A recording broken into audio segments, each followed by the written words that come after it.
एक सॉसपैन में पानी और नमक डालकर गर्म होने के लिए रख दें। आलूओं को छीलकर फ्राइज काट लें। गर्म पानी में डालकर एक उबाल आने दें। छलनी में निकालकर ठंडे पानी से वॉश करें।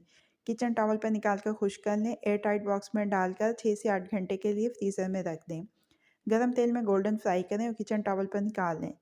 फ्रेंच फ्राइज तैयार हैं। सर्विंग प्लेट में निकालकर अपनी पसंद की डिप के साथ सर्व करें और अपने इफ्तार का लुत्फ दुबाला करें।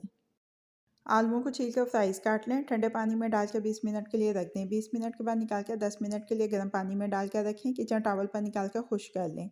एक ट्रे में फैलाकर 20 मिनट के लिए फ्रीज़र में रख दें। ग्राइंडर में लहसुन पाउडर, पेपरिका पाउडर, कुटी हुई लाल मिर्च का पाउडर, ज़ीरा पाउडर, नमक, चाट मसाला डालकर ग्राइंड करके मसाला तैयार करके एक तरफ रख लें।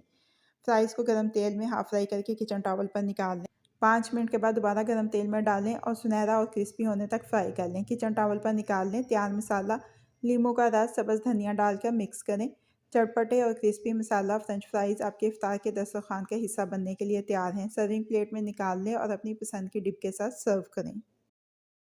आलूओं को छीलकर फ्राइज़ काट लें। अच्छी तरह से धोकर छलनी में निकाल लें।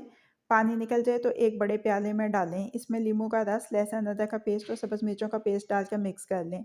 कॉर्नफ्लोर डालकर दोबारा से मिक्स करें। इसके बाद नमक, लाल मिर्च का पाउडर, हल्दी पाउडर, खुश्क कसूरी मेथी, सब्ज़ धनिया शामिल करके दोबारा से मिक्स कर लें।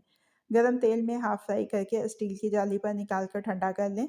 दोबारा गरम तेल में क्रिस्पी होने तक फ्राई करें। क्रिस्पी और स्पाइसी फ्रेंच फ्राइज तैयार हैं। डिश आउट करें और अपनी पसंद की सॉस के साथ अपने इफ्तार दस्तरखान का हिस्सा बनाएं।